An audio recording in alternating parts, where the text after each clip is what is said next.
Life is 100 flights of stairs in a building with an elevator that goes extremely slow. Some were born on the 25th floor, but most of us were born on the first. In the quest to reach the top, the trick is to take the stairs, regardless of where you started out, and never enter the comfortable elevator, no matter how you've caught up.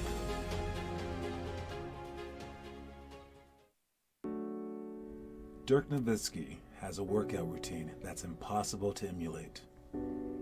The fun part is that many incoming rookies attempt to join him when they first join the team. But after a month or two, Dirk is alone once again. You can only pretend to be great for so long. The great ones just do it naturally.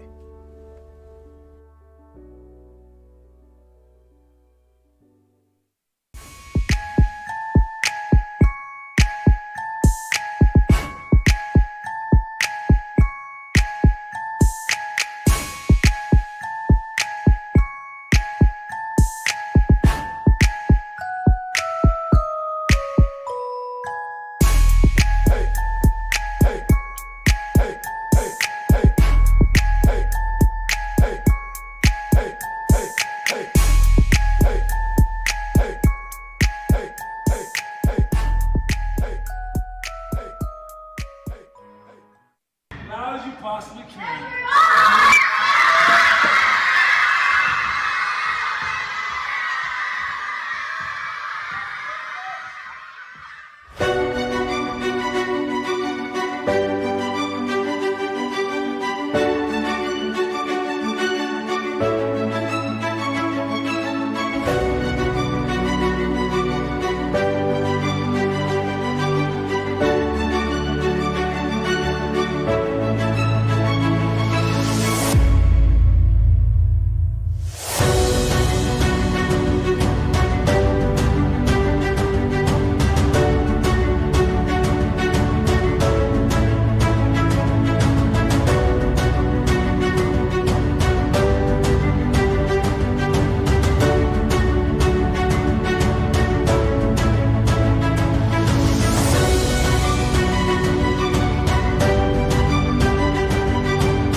How you guys doing, man? Hey, here on a Friday, TGIF, which means nothing to me since I'm old and I don't have school. I mean, every day's the same. Actually, for me, I think that the weekends actually start things up. It's because, like we have games coming up here and we have a whole day's worth of games tomorrow. And starts off at, I believe, 9 and 10 in the morning. What's up, Connor Rush? 9 and 10 in the morning and then 12 noon for the smaller kids. So if you're between the first and like fifth grade, as long as you want to play against the fourth graders, then you can do that. Then we have 3 o'clock, 7 o'clock, and 8 o'clock for our middle school bunch. You guys will be playing against 6th and 7th graders. And again, they will be better than you. So heads up for that.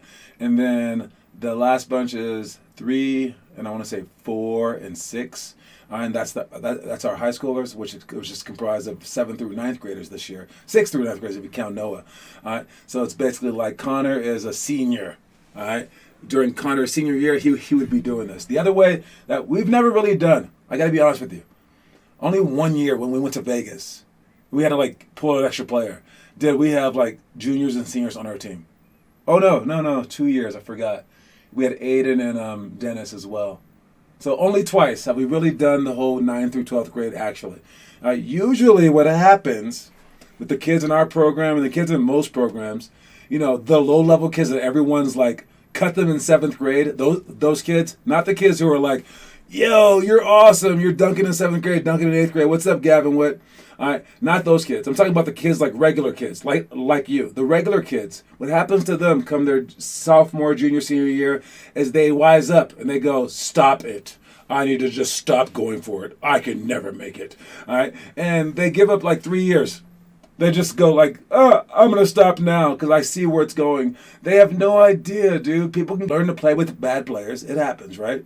So my screen just flinched, if that's a word, glitched. Let me know if you can still hear me in the comment section. Let me know if you can still hear me. Say something. All right, what up, Cameron? But yeah, when those guys eventually wind up quitting, I feel like I don't know why I gave them a chance. And it's like, dude, I should have just gone with the good players. I should have just cut the bad players like everyone else does. But I don't want to be that guy. All right? I never want to be that guy. So I always go like, if you want to play, play. It's all good. All right? It's still on good. All right? So don't be like that. All right? Whenever it comes to that time, don't be like that. I realize we're in a very lucky position where I'm putting you guys out there and giving you guys a chance to do what not everyone can do, or what not everyone is even allowed to do. How many players do you think in the country are allowed to play against top 75 competition as the best player on their team? Like, name them. How many? Fewer than like 50 people in the country. All right, and Connor's going to be that guy for us. Crazy, right? And we had boot camp this morning. All right, Connor, you were still signed up. I guess you signed up twice. Again, I think you should take over the signups. I know you love your mom doing it, and you think that you can't. But hey, this will help you out. Trust me. I know you don't trust me, but yes. But luckily, other people were signed up, and I think that you told me that you weren't going to come. But still, don't be signed up online because that always just says one person. I don't always see like who it is. All right. But the other 3 people that came, 3 people came, Aiden and Jake and Noah. They asked where Connor was, and I said the truth. All right. It's exactly what I said to Connor. I said, those people don't want to play, like talking about Andrew and Blaze, because they don't think you're good enough. I don't think Connor thinks that Jake and Aiden and Noah are good enough, period. If they were like Steph Curry, Klay Thompson, and Jokic, he would have been there this morning and every morning because they would be pushing him, right? But at the same time, I told them, maybe you guys aren't pushing Connor enough. All right? Just like Connor wasn't pushing Blaze and Andrew enough. And maybe one day Connor will leave too, the same exact way. Because who wants to play with someone who can't carry them? Everyone wants to play with someone who can just do all the work for them. Everyone wants that. All right, and if Connor doesn't have that, maybe he'll feel the same way that those guys had it. But for me, and imagine this. Again, I always say that I was humble. But I was not. Imagine the balls on this 8th grade kid, or even 6th grade kid. They told me that I couldn't be a point guard because I was too tall. I was too tall. I can't trust mothers. I was too tall to play point guard, and I was like, I'm doing it anyways. I had huge balls, all right? I was asked to play on the best teams in California. I chose to play in the Valley where I lived against those teams. And I thought that I could carry them all. Like, it never dawned on me that I couldn't. And we would lose by like 70, seriously. And I would just do it. And like, I don't know, like I lost. I don't know, but it was like fun to like try. And then I came from California to Colorado. I mean, everyone said, dude, your NBA hopes are done. Your college hopes are done. You can't go anywhere from Colorado. Colorado sucks. And then I get to Colorado, and I didn't even go to a 5A school. They were all recruiting me. I went to a 1A school because my stepdad was coaching there, and they were like, do you want to do that? And I was like, I don't care. I'm already at the bottom. I'll go further to the bottom. I can do something from anywhere. That's what I really believed. And those all panned out, right? Those all went really well. But then I get to college, and I get recruited by everybody, including Kansas, who won the national championship the following year. I chose to go to Colorado State because they weren't as good as those teams, and I wanted to carry them to a national championship. Did I do that? I did not. I thought I could. I truly thought I could. But my college career, it was okay. When I was overseas, the same exact thing happened. They said I couldn't do this, couldn't do that. Dude, I took the ball anyway. And we won. Then I get here, and I'm thinking all that crap's over with, right? All the haters are going to stop. They didn't. They said there's no way you could do a basketball program and go 7 days a week. I've been doing it for 10 years. When would they learn to just shut up? All these people, when would they learn to shut up, right? And as bold as I am, as bold as I've ever been, my boldest initiative might be coming up here. I don't know, maybe, with this league idea that I have. And everyone thinks that it can't be done. They think that is too much. But I want to amplify your voices. I want to amplify your efforts so that the whole world knows how hard you guys are working. I want to put it out there so that you guys all get recruited. Everyone just believes in it. Everyone's like pushed to a huge level, right? But I think even with that said, the biggest thing that people are going to say, dang, he has huge balls, dude. This guy's enormous nuts. Oh my God. I think what they would say is the fact that I believe in you guys. They would say that. You actually believe in Jake Aarons and Noah Masseth and Connor Rush? You really believe in Gavin Witt? Yeah. And I'm going to give them a chance. And I believe if anyone just works hard, they can do it. And now that is depending on someone else, just like you have to depend on your mom to book, right? And it does suck when, people that you depended on do fail you. I'm going to do my end. I promise you. I could give up on you guys pretty easily, right? But I won't. So even though this is your dream and not even mine, I won't give up. So what gives you the right to ever give up? Right? You guys don't have the right.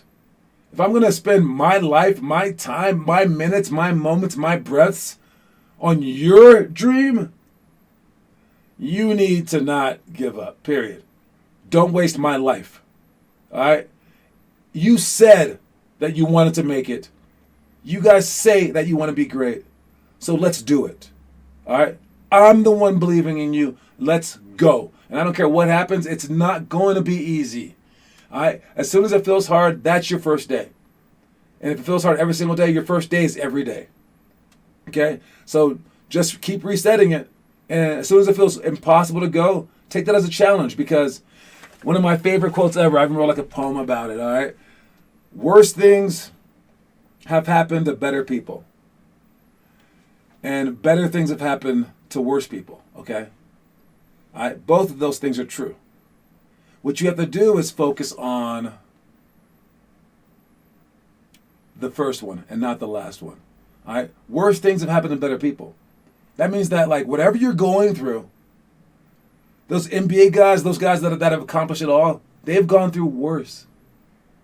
Like, players with less skill and less heart than you, have gone through worse and done better. And you're going to just be like, I can't do it today. Oh, worst thing ever. And what's worse, what's more, is that you, yourself, you will one day go through worse when it matters. Like on a freaking like finals championship game, and you will feel worse. And if you can't get through the stuff now, like let's say tomorrow's games are tough because they're pressing us, and that's too much for you, you're not going to be able to get through anything later on. So challenge yourselves, you guys, and push yourselves to huge heights. And let's all try to be as bold as young John was, and current John either. I'm still pretty bold. I'm a psychopath. I really am. All right. So I would not mind you guys being the same exact way, because I love to prove people wrong. It's like the most fun thing in the world. I shouldn't have. I did so much studying late at night just to do bad on the test anyways. Oh, man. You got to manage your time better, man. In college, it does not get easier. As I just said, I better have gone through worse. All right. Let's start off with the quote of the day. We have, your dreams won't work unless you do. That's kind of jacked up of your dreams. I mean, like, dude, what if you just don't feel like working? Oh, my God. Come on, dreams. Can't you just carry me like one day? Can I just hit the snooze button one day, dreams? Come on, man. But yes, your dreams won't work unless you do. Yes, dreams are inanimate things, guys. You might have them or whatever, but they ain't doing nothing without your help.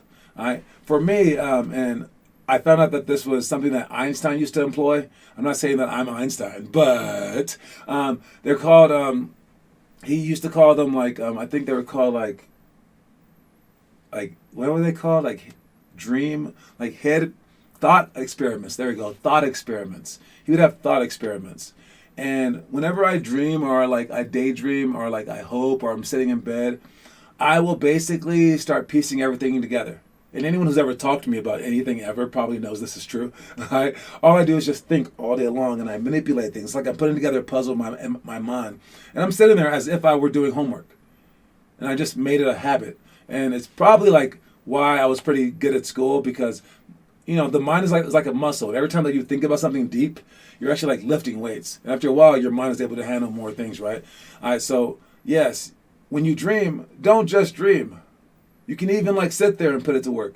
How are you going to organize tomorrow? How are you going to do it? How are you going to hype yourself up? In what order are you going to do this and that and this and that? And you can plan out your short term, long term, and now plans, right? All right. But then when you get out there physically and you're able to physically move, you want to put your dreams to work then as well. All right. In terms of getting extra people around you, where you can make sure that you have people coming on certain days so that they can push you. You have to push them. Don't be afraid to be like unnice. All right, you can push people. People will appreciate you, even if you're like why are you sucking up, dude? John's not here. Like, shut up, dude. Like you can push other people because they're holding you back. And if like two kids, like let's say two little first graders, two little seventh graders, two little idiots are just talking while you're trying to work out, and they really are like dampening the effort of everyone, they are robbing you of your NBA dreams. Basically, you're saying your little conversation is worth more than my NBA dreams. So go ahead and keep talking, I guess. Or you can be like, guys, let's go. This really matters to me. And if they have a problem with that, that's on them. Take yourself seriously, and maybe people will take you seriously. Your dreams won't work unless you do. All right, elementary, my dear Watson. All right, for elementary school, we have no open gym tomorrow, since we have games late. I was told by Derek, he's like, oh, I would have gone. I was like, well, no one was signed up. Maybe like one kid would have been there. Maybe everyone was signing up at the last second. I don't know. Sign up early for these things, then I'll know. And if there was like 10 kids already signed up and they weren't a part of that middle school group, I would have kept it. All right, so if it is just last second sign up people, because Derek wasn't even signed up, so I don't know. All I go by is whatever I see on the schedule. So make sure you guys sign up for that stuff. But anyways, it would have been 3-on-3 cutthroat, 2-on-2 help side, 5-on-5 cutthroat. That was for next week. For this week, we would have had knockout, 3-on-3 tangent, 5-on-5 cutthroat, And then, oh no, that's the last thing that we had for this week. We would have had 2-on-2 diamond, 1-on-1 weak side pin down, 5-on-5 cutthroat. For weak side pin down, that's basically our triangle play. Pass the ball to the other wing, you cut through, then you wait on the opposite block with the screener there. As soon as they swing the ball with either just a ball swing or lateral, all right, then you want to come off it with a curl, a flare, or just a pin down screen. All right, so understand you guys have to be patient in that regard. Let's get the ball swung at least once in these games. Let's see what we can do. All right, moving on, let's go with our challenges of the day. All right, our challenge of the day is going to be coming from I believe it's the 6th grade challenge of the day. The 6th grade challenge of the day, like I say every single time that I mention this one's one of my favorite challenges. No one has ever done this challenge in the history of our program. I just invented it last year, which is probably why. But I think it's a crucial one. All right, like the 2-ball dribbling challenge doesn't include all of basketball. Even like the 5 perfect weeks, which is the hardest one, that one doesn't include everything, right? It's not like the end-all, be-all. Like if you only did one challenge, just do this one. This challenge is, if you only do one challenge ever in the history of our program, you could get away with just this challenge. Not do any other challenge ever, and you can still make the pros. This is such an important challenge. You have to at least be kind of thinking this in this way. And this challenge is the weekly improvement challenge. If you're a 6th grader, you're supposed to finish day 13 of our 4-week weekly improvement challenge. So if Noah Masseth was really doing the stuff in the book that the book outlines, he would have read today, do day 13. He would have been already doing for 12 days. He would be on his 2nd week of doing it. All right. Day 13 of our 4-week weekly improvement challenge, where 30 minutes before today's workout, work on each of the 7 items from last week for 4 minutes apiece. Also add a 6th improvement item for next week. Don't give up. All right, and your movie of the day is Eddie, starring Whoopi Goldberg. All right, but yes, the 4-week weekly improvement challenge. If Gavin was doing the challenges, he would be doing this as well, and showing up 30 minutes before practice, working on stuff. All right, for 4 minutes apiece, everything that he struggled on. So if they aren't doing that, they're basically airballing right now. All right, you only have so many airballs in life. You only have so much time to finally step it up and go 100%. If not now, when? All right, you're waiting till you're a junior. Well, we had legit. Gavin Witt said he's waiting till next year. He says, as a 7th grader, I'm going all out. But all our 7th graders are saying, as an 8th grader, I'm going all out. Connor Rush is going, next week, I'm going all out. Yeah. If not now, then when, you guys? I will remember this. We have it on recording. We have all your little chat stuff that you guys are saying right here, okay? All right. Let's go to the story of the day. Then we have our trivia. Then we'll finish up with some other stuff. But the story of the day today is for the parents. So any parents out there, knock, knock, knock, knock. Heads up. This one's for you. And I am the worst businessman in the world. This is basically just talking crap about the parents. I get it. But it is very crucial, and it's one of our stories. So for you guys, maybe sneak this into your parents' DMs or something. DMs? Text messages? However you guys talk to your parents, just with your voices? Weird. Anyways, watch the story of the day. Great examples are priceless.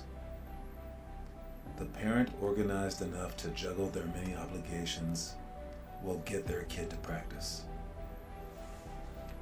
Parents who are hardworking, patient, and fearless will pass down those traits by pure example. Conversely, those who are petty, argumentative, and scared will pass down those traits.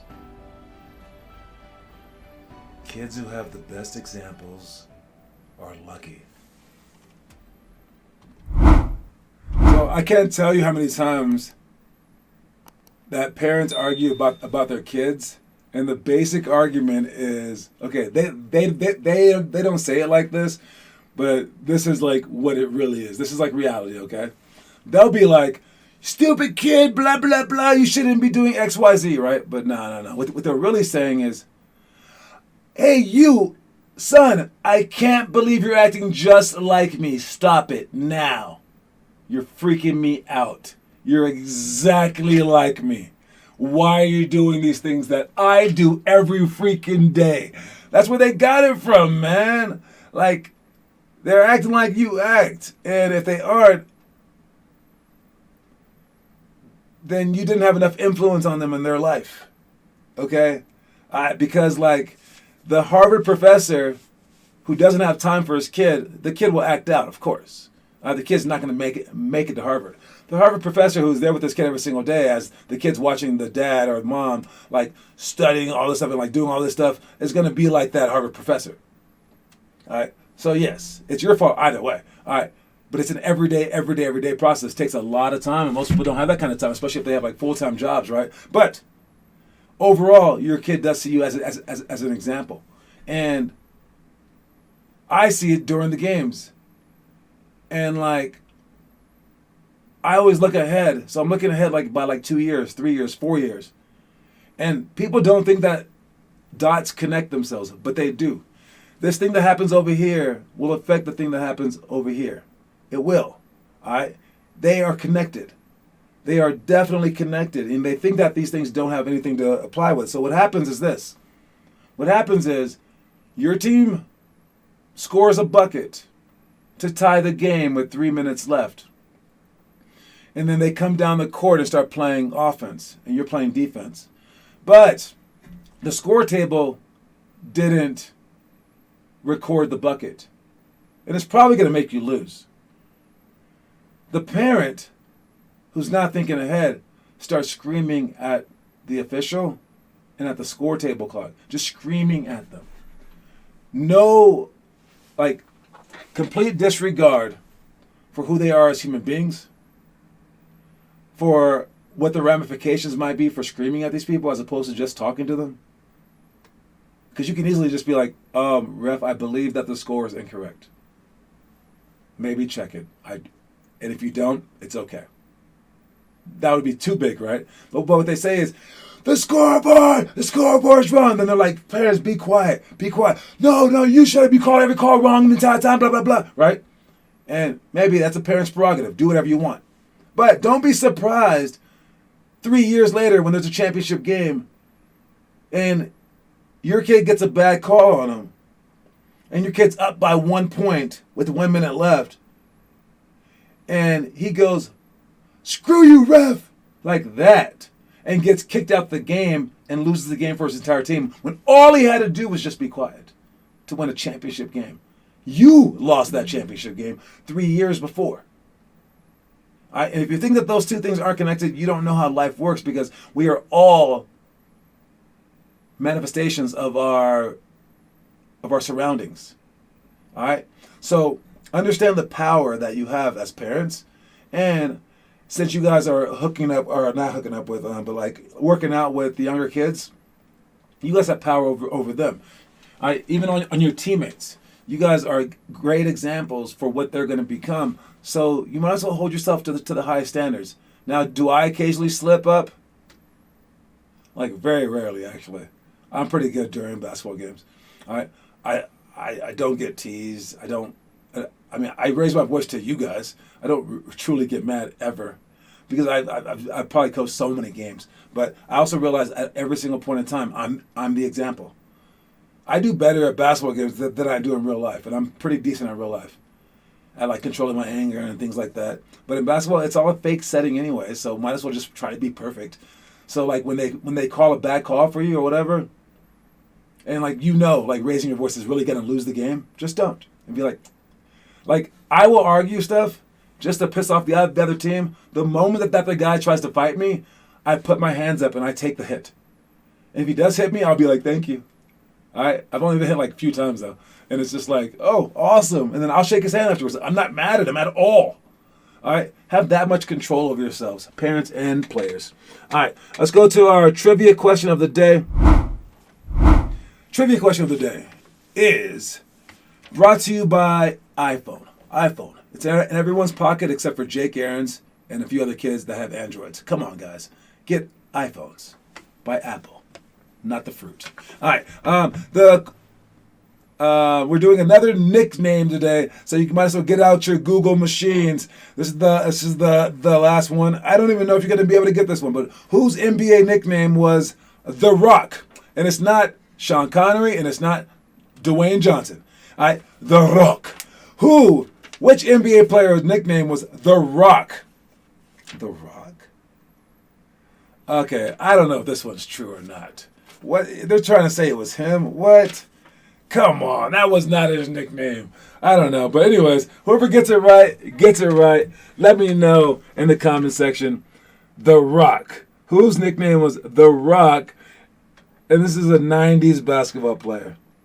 A 90s basketball. There has to be someone else named The Rock. That's a very popular name. But it's not Dwayne The Rock Johnson. Rocco Baldelli. Yeah, Rocco Baldelli. It might be Rocco Baldelli, Cameron. Did you just make up that name? Did you make up the name Rocco Baldelli? Rocco Baldelli? Is that a real name? I'm typing it in. Rocco Baldelli. That is a real name. He's a baseball manager. Sean Kemp, The Rock. Is that one as well? Or were you guessing? I'm guessing, like, dude, there must be more. No, his nickname was the Rain Man. Come on, dude. Man, that was your second guess, Cameron. You only get one guess because it's the rules that everyone made. I don't know why. Everyone made those rules, Cameron. So we're just going to wait until someone else has the guess. Anyone can guess. But, yes, I got Rocco Baldelli. Julius Irving. His nickname was Dr. J. Doctor. The Dr. J. All right. Did someone type it in? You only get one guess. I'll give you a hint. The answer has been mentioned, but I can't accept it because the person repeated it. So if you're an extra person, just watch it. But anyways, moving on real quick. We got our homework stuff. Who's posting the homework? Who's posting the homework? We got Connor Rush right there, Connor Rush right there, Connor Rush right there, Connor Rush right there. Great job, Connor Rush. And we got Aiden Wong with the weekend shots. I've been watching you, man. Great job. Derek Valdez, I see it. Other stuff. I wonder what the other stuff was. It was just like watching TV? I don't know. All right, 5 perfect weeks. What day are you on? And we have wide angles right there. Fantastic job, you guys. Keep posting homework. Keep getting better. Keep doing your stuff. All right, looking at the picture of the day. Oh, man, have you guys noticed how there's so many different 50-point games and 60-point games lately? It's been 8 this month. That's crazy. It all started with LeBron. LeBron got 2, and everyone was like, nah, LeBron's washed. I got this too. Then, like, freaking KD got it. Then, like, Kyrie got it. Then this dude, I don't even know who he is, Sadiq Bey got it. I mean, what it reminds me of is you guys. Putting in the work every freaking day. Imagine how good this feels for it to pay off. So keep putting in the work just like Sadiq Bey, and maybe you guys can score 50 points this weekend. Maybe not. I don't know. Anyways, you guys, we got no one with the quote of the day or with the trivia. So I'm going to go ahead and call it. The answer is Mitch Richmond. That was Cameron's second guess. Second guesses don't count. All right. So, yes, his first guess was Rocco Baldelli, whose nickname probably was The Rock. I mean, that totally makes sense, but he's a baseball manager, not a basketball player. So, anyways, that's that. We have games this weekend. Don't forget to show up 30 minutes before or more, like 30 minutes with your shoes and, like, everything ready. All right? And these are enormous opportunities for all you guys to lead your team, to go against the odds, to try your hardest, to prepare for this summer as well and this spring. All right, so let's go ahead and do this. I'm always hyped. Try to get more hyped than I am. All right. Anyway, fantastic job to everyone, especially people that came this morning. I will see you guys later. See you, Aiden, Cameron, and Gavin Witt, and everybody else who might be watching. All right, you guys. That's my time. Don't forget that the quote of the day is, "Your dreams won't work unless you do." All right. That's my time. I'll see y'all later. And I'm out. Reese's Pieces, homies.